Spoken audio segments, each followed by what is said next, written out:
Já já eu vou colocar o vídeo do Nicolas que vai falar da sanção que recebeu o Moraes dos Estados Unidos através da Lei Magnitsky. Agora, o que é a Lei Magnitsky e por que ela foi criada e de onde vem este nome? Pois bem, vamos lá.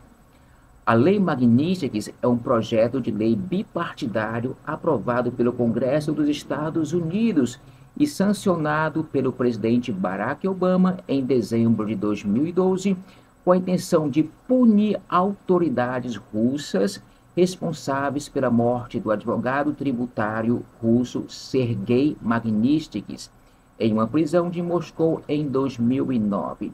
E desde 2016, essa lei se aplica globalmente e autoriza o governo dos Estados Unidos a punir aqueles que considera violadores dos direitos humanos, congelar seus ativos e proibido de entrar nos Estados Unidos. Então, o Moraes se enquadrou nesses requisitos. Então, Lei Magnitsky aplicado a ele. Se quiser entrar nos Estados Unidos, não pode mais. Se tiver qualquer bem nos Estados Unidos, congelado, não tem mais acesso. Agora sim, vamos assistir ao vídeo do Nicolas.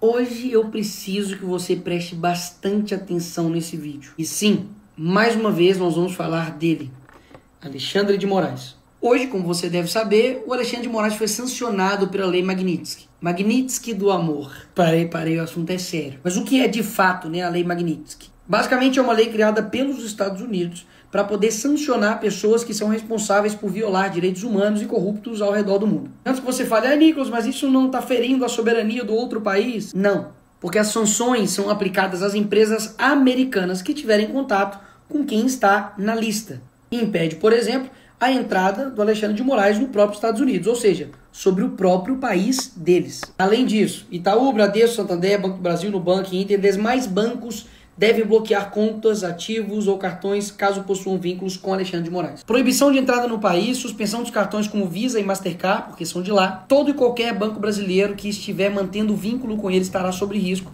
inclusive o Banco do Brasil, que é por onde eles recebem o seu salário. Mesmo ele dizendo que não tem conta nos Estados Unidos, que não tem nem intenção de visitar o país, o buraco é um pouco mais embaixo. Agora nós temos um juiz da Suprema Corte do nosso país, juntamente com Hezbollah, Hamas e Al-Qaeda. Grupos terroristas, mas não para aí. Bem embaixo do seu nome está o PCC. Exatamente. Nós temos um juiz exatamente na mesma lista de sanção, juntamente com o PCC. Então fica bem difícil, para quem diz que eles estão salvando a democracia e está numa lista literalmente com corruptos, com criminosos, com violadores de direitos humanos. Até mesmo porque não é só os Estados Unidos. Parlamentares da Europa pedem congelamento de bens de Moraes. 16 parlamentares da União Europeia. E outra, essa foi a primeira sanção. Podem ocorrer mais sanções, como por exemplo, impedir empresas americanas de prestarem serviço ao STF. E Nicolas, e daí? Isso literalmente pode tirar o site do STF do ar, impossibilitando o uso de plataformas eletrônicas e inviabilizando o trabalho do STF. E agorinha aconteceu isso aqui também. Tagliaferro, quem é Tagliaferro, Nicolas? Ele é ex-assessor do Alexandre de Moraes. Ele disse que Moraes usava gabinete para perseguir a direita, choca um total de 0 pessoas. Mas o importante é que ele decidiu sair do Brasil para poder denunciar os abusos praticados pelo Alexandre de Moraes. Ou seja, todo mundo está ansioso para que esse cara vai falar. Nisso tudo surgem-se 2 perguntas. Nicolas, pesquisei, dei uma olhada e a Lei Magnitsky que ela já foi aplicada em outras autoridades e não deixou de ser ditadura os locais onde os Estados Unidos fez isso. Sim, de fato, você tem razão. Mas há um diferencial. Todos esses locais, como por exemplo até mesmo a Venezuela, Cuba, já era uma ditadura 100% instaurada. Aqui no Brasil a gente ainda tem respiros de democracia, como por exemplo falar na internet. Muito embora ele mesmo já tenha derrubado minhas redes sociais. Mas enfim, a gente ainda pode usar por um tempo, Então sim, você está correto. Não é nenhuma bala de prata. Também porque a gente está tentando matar um vampiro. Mas é sim, uma bela de uma rachadura nessa tirania que inclusive foi feita por brasileiros. A Lei Magnitsky é a maior ou única esperança de um Brasil livre de comuna ou larápios. Olavo de Carvalho. Esse tweet até poderia ser algo assim normal, se ele não tivesse sido feito em 2020, por essas e outras que eu peço para vocês estudarem esse cara, porque inerrável. E da comitiva de deputados brasileiros, especialmente do Eduardo, que está aqui, que durante muito tempo ficou zoado aí de ser fritador de ovo, que ele trabalhou nos Estados Unidos com isso, que hoje deu uma bela de uma fritadinha na cabeça de ovo. Junto com o Paulo conseguiram essa sanção. E aí vem a terceira pergunta. Eu tinha falado duas, né? Mas enfim. A terceira pergunta. Será que essas sanções vão fazer com que este cara, juntamente com o consórcio e cúmplices, recuem das decisões arbitrárias, sem ampla defesa, da perseguição que está acontecendo aqui no Brasil, principalmente contra a direita? A resposta é: ninguém sabe. E sim, há uma tensão no ar. Porque a gente sabe que o sistema pode revidar com muito mais repressão ou fazer um recuo estratégico. Mas nos dois casos, ambos são possíveis e perigosos. Por isso mesmo que a gente precisa reconhecer o que está acontecendo externamente, mas não deixar de fazer o nosso papel internamente como Brasil. Eu já te aproveito para poder te chamar para dia 3 de agosto, neste domingo, nós estamos nas ruas do Brasil. Eu estarei de manhã em Belo Horizonte, na Praça da Liberdade, e à tarde estarei em São Paulo, na Avenida Paulista. Ah, Nicolas, mas por quê? O que o Alexandre de Moraes fez e o sistema fez de tão horrível assim pra gente ter que ir pra rua? Poderia ficar aqui horas te mostrando. Não vou te colocar só alguns pontos. Primeiro, violação sistêmica de direitos e garantias fundamentais. O Alexandre de Moraes tem marcado prisões preventivas, arbitrárias, 17 anos para quem roubou uma bola assinada pelo Neymar no Congresso. Quebra de sigilo, censura prévia, como fizeram com o Brasil Paralelo, não deixando ir ao ar um documentário. Ausência contraditória, restrição de defesa, basta você ver 5 minutos sobre o julgamento aí da trama golpista que você vai ver tudo isso que eu tô falando. Inquéritos ilegais e sem fim, basicamente ele abre inquéritos sem nenhum tipo de fim, de prazo,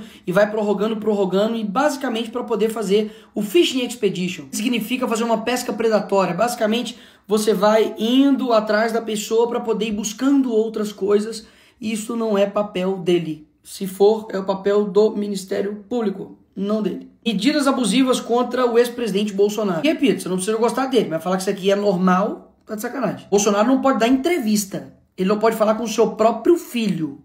Pô, isso não é ser imparcial. Ativismo judicial para interferir na política econômica. Isso aqui é o exemplo mais recente que a gente tem. O Congresso derrubou o aumento do IOF, o PT recorreu ao STF, que fez um sorteio, o sorteado foi o Moraes, o homem sortudo. Ele decidiu para poder manter o IOF, ou seja, interferindo absurdamente não somente na política econômica, como também no outro poder, que é o legislativo. Censura institucionalizada e perseguição ideológica. Jornalistas, influenciadores, parlamentares, inclusive eu tive minhas contas derrubadas por ele. Toda essa galera aqui vem sendo perseguida, a liberdade de expressão virou alvo sob pretexto de combater desinformação, isso aqui é fake news, e fazendo punições desproporcionais. Quero lembrar que o deputado Daniel Silveira foi dessa forma preso, já está há quase 5 anos preso, e o crime dele foi um vídeo que ele fez atacando a democracia. Sexto, concentração inconstitucional de poder, porque não sei se você sabe, ele é uma multipessoas. Ele atua como a vítima, investigador, acusador, julgador, executor, reúne todas as funções,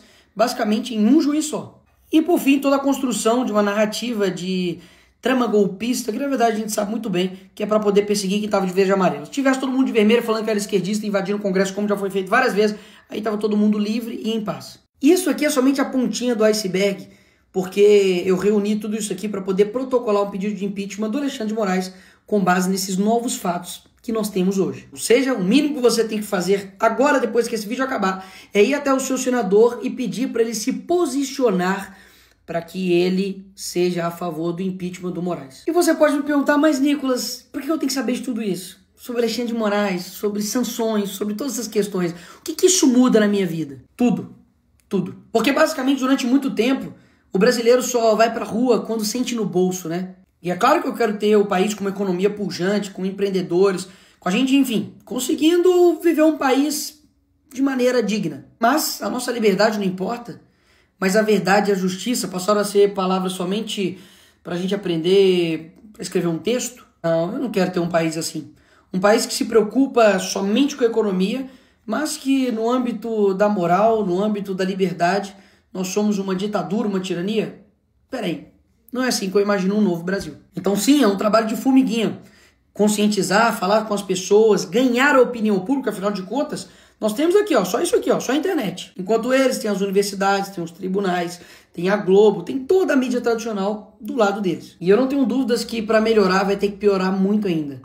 E aqui vai meu ponto final. Tudo que eles querem que você faça é desistir, ficar desesperançoso, falar que nada dá certo, que não adianta, mas vai por mim. A gente não pode ter menos persistência do que esses caras. Eles estão há anos, décadas, lutando por um poder. A gente também vai ter que lutar por décadas para poder ter um novo Brasil. Não há mal que dure para sempre. Eu espero que ele já esteja no fim. E se não estiver próximo do fim, que Deus nos dê força para poder enfrentar até o fim. Tá aí. Agora você entende o porquê da lei Magnitsky. Foi criada para punir autoridades russas pela morte de um advogado tributarista com o nome de Sergei Magnitsky, sancionada em 2012 pelo ex-presidente Barack Obama, e a partir de 2016 ela passa a ser aplicada globalmente para todos aqueles que violarem direitos humanos e uso abusivo de autoridade. Isso se aplicou ao Moraes. Agora, o que o Nicolas falou não podemos esquecer. Eu também quero ouvir e assistir o que tem a dizer o ex-assessor do Alexandre de Moraes, o Tagliaferro. Vamos ficar atentos. Agora, o que eu não entendo é porque ele ainda não falou nada e não revelou o que ele tem para dizer sobre o Moraes, que pode talvez dar até prisão, hein? Vamos aguardar. Bem, eu fico por aqui, fiquem todos com Deus e fui.